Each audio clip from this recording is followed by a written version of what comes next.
probably why we saw so much talk in the media about the Colombo crime family. It wasn't, it wasn't that they were doing any more than any of these other families. Yeah. It was just more the potential that they had to get the stories out from someone that was working within the organization. So a lot of the stuff about, Joe Colombo, even the stuff about the Gallo-Profaci war, I think he started in 63, but it doesn't mean that the information that he was giving them, the structure and the understanding, it could date back to before that. A lot of the problems that I had with Scarpa and some of the things he said is that all these men they're being paid to tell story.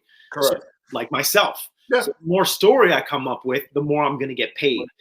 And the more that they learn to work the system, the more the credibility just disappears. So I can totally respect the FBI for what they do in one aspect, because they're starting off by saying that they want to fight crime. They want to help society become a better place. Correct. But then at some other spot, this just becomes a giant game of Monopoly. Yes. And they monopolize the tax dollars so that they can create this facade that they're fighting crime, but crime doesn't disappear. You don't fight crime at the top level. It's kind of like a Ponzi scheme that we're caught up in with the FBI and the organized crime task force that we see. And then if we fast forward to 2021, and you look at how far they've taken this, take the rapper Tekashi 6ix9ine, right? Yeah. So they make an informant out of a SoundCloud rapper who's flashing money and girls and all this stuff, and they killed someone and they talked about him on the phone and they get this kid to completely walk scot-free, being involved with a street gang that was involved in multiple murders and drug dealing, right? So just take that for one micro and tell me, what is that a billboard for? That is a billboard for young children to go out and kill the streets, have no loyalty, no honor, no code, and know they can get off the hook by telling on someone. Wow, you're right. Need to stop crime. That's a farce.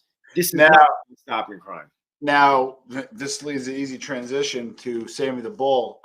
You've been pretty vocal about Sammy. I had him on the show. I just had Judge Gleason on, who. So I'm kind of, my current rabbit hole is I've dealt a lot with informants and having former people on, but I've been doing more, journalists, authors, which I love, and then a little bit of law enforcement. Law enforcement sees Sammy and informants much differently than less civilians or even mob guys. Where do you land on Sammy? And you have some pretty strong thoughts about that. I've seen it on some other interviews. Yeah, I mean, I think that he just felt that he was the chosen one. It's a very narcissistic way to live your life, to believe that you're more important than others. And everyone thinks there's something heroic about losing your loyalty to save yourself, because that guy was going to do something bad. We all know John Gotti wasn't going to snitch, right? Yeah. Now, whether Sammy had to die for things that he did, no kid on Instagram that takes a picture with him and promotes him as this, this hero, Ragnar Lothbrok killer that became an informant.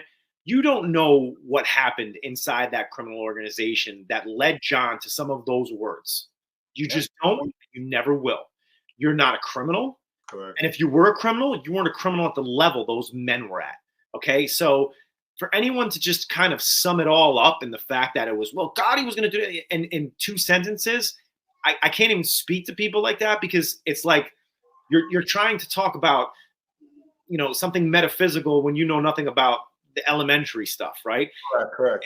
And Sammy understands that he's not what he says he is. It's nothing that he's not been hit with before. And when I say that, I mean in respect to you don't just take out Gotti. This is not a 1-for-1. Yeah. You sat on so many trials and put so many men away, and you became their pawn. And you even with your own family members and the case that he had in Arizona, and it's just, and then he goes and tries to profit from it with a book, and now he's got a YouTube channel, and he wants to, he's got a problem with fame, and that is attributed to the narcissism. So it's a whole it's called splitting. And it's a whole psychological disorder that he suffers from. And, look, yes, he's outlived a lot of these guys. If that makes you a success in life, then more power to him. You know, I just don't, I can't agree with anything that he's done because, you know, even though I'm younger, I come from an old school mentality, and I believe you do the crime, you do the time. You know, I'm still a fan of that. And you know, like I said about the Tekashi 6ix9ines and all these other kids that are out there gang banging until, you know, the cop shows them the McDonald's and